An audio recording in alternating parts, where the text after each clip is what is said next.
Hey everybody, welcome to The Bottom Line. I'm Michael Noland, and tonight's video is this channel's 300th video. Can you imagine that? And you know what? Tonight's video also should have probably been the very first video that I ever did when I established this channel. You see, we're going to ask the question, what is classic rock? Is it an era, a time period, or is it a generalized style? Or is it a group of subgenres within a generalized style, right? Or is it what Jan Wienerboy and John the Psycho, Jan Wiener and John Sykes, both of the Rock and Roll Hall of Fame, says? They say it's more of a feeling. Gag me with a spoon.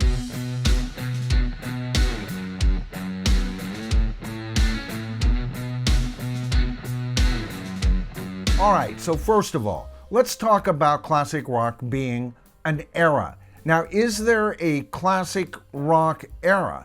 I believe there is, but I don't think you'd get the same list, the same decades, the same bands out of any two rock fans. But suffice it to say that somewhere in the 60s up until the early 2000s, I think classic rock was alive and well. All right, so in tonight's video, I'm going to be referencing an article I read by Lauren Schaffner.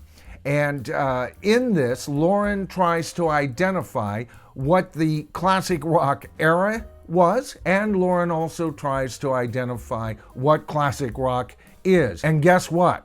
Lots of sources are cited in this article, and yet you won't even get them, the so-called experts, to agree on exactly what is classic rock. All right, so in this article tonight, Lauren does identify a time period that I kind of agree with, and it is kind of the end time period for what a lot of people call the traditional classic rock era. Now, Lauren starts off the article with the question, what is classic rock? Hey, our question tonight. Well, that's a good start.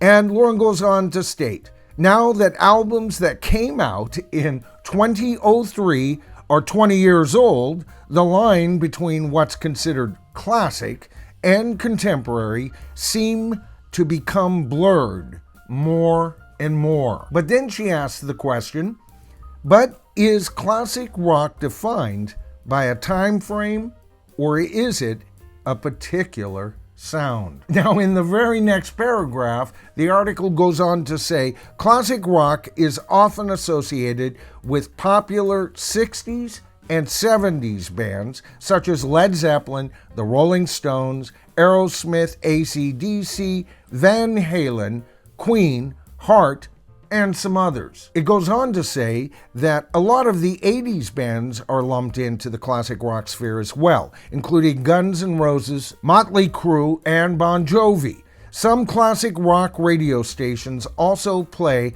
90s rock and alternative bands on their stations, such as Nirvana, Red Hot Chili Peppers, and Smashing Pumpkins, and even such newer acts such as Greta Van Fleet and Dorothy. Now, the article also covers another important point.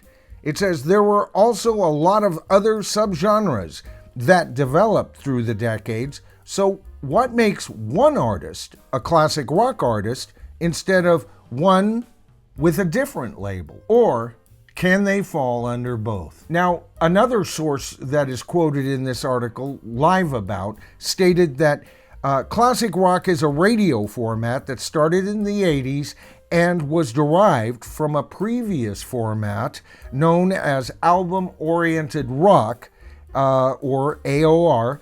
At the time, it primarily played 70s hard rock, but over time, it expanded to include rock from other decades. Now, I definitely remember this being true, so it is part of the stew under the term classic rock, no doubt. But another source, Masterclass. I thought this was interesting. According to Masterclass, classic rock encompasses rock music made over 3 decades, from 60s psychedelia, so late 60s, and 70s album-oriented rock, or again AOR, to the 1980s college rock, heavy metal, and the 1990s grunge. It also adds that many of the songs are guitar-driven, and the bands are known for having iconic vocalists, such as Led Zeppelin's Robert Plant, the Rolling Stones' Mick Jagger, and Guns N' Roses'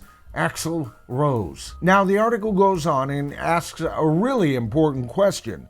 What does classic rock sound like? All right?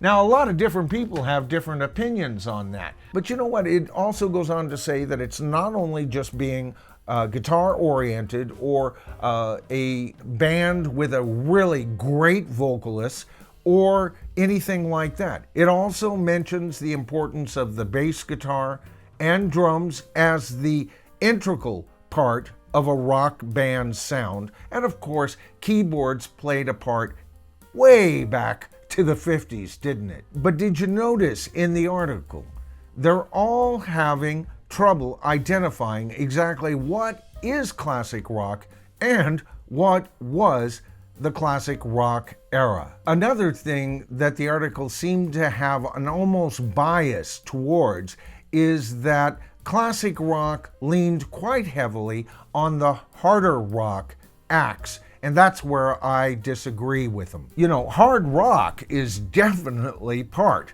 of the sound of classic rock.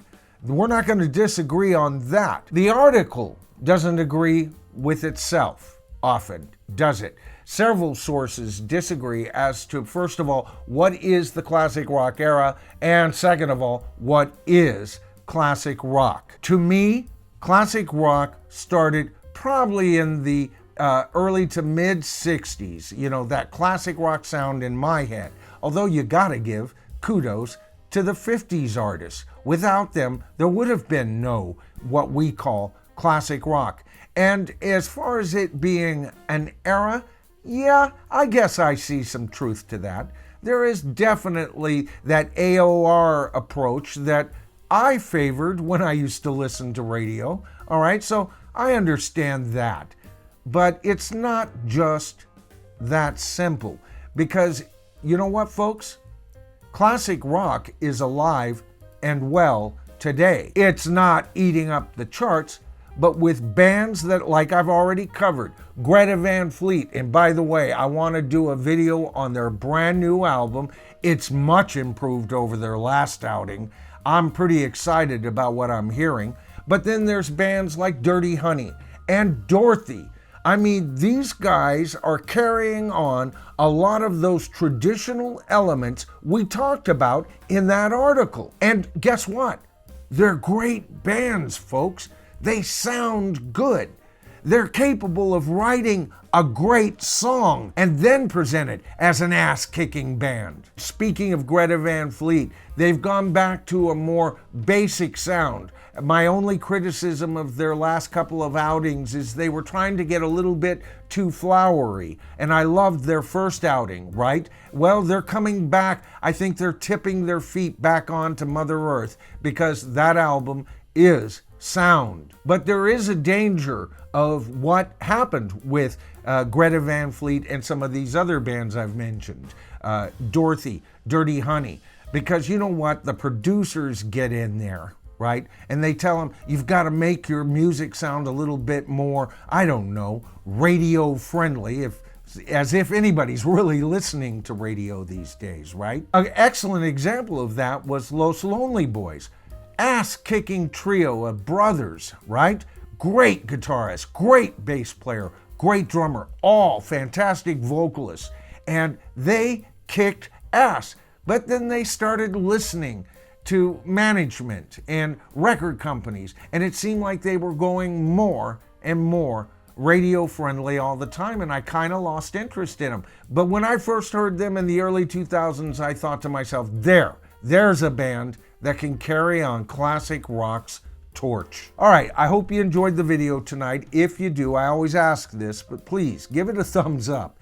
That helps the channel grow. It helps the YouTube algorithm identify the channel to a larger audience. It winds up in more people's feeds. And if you're a viewer, but you just haven't subscribed yet, that's easy. All you have to do is hit that subscribe to the tribe button, tap that top bell icon, and you'll be notified of all my future videos. All right, I'm Michael Noland. This is The Bottom Line. Again, only as I see it. I want to hear from you tonight, folks. Let me know where you think I'm wrong. I don't care.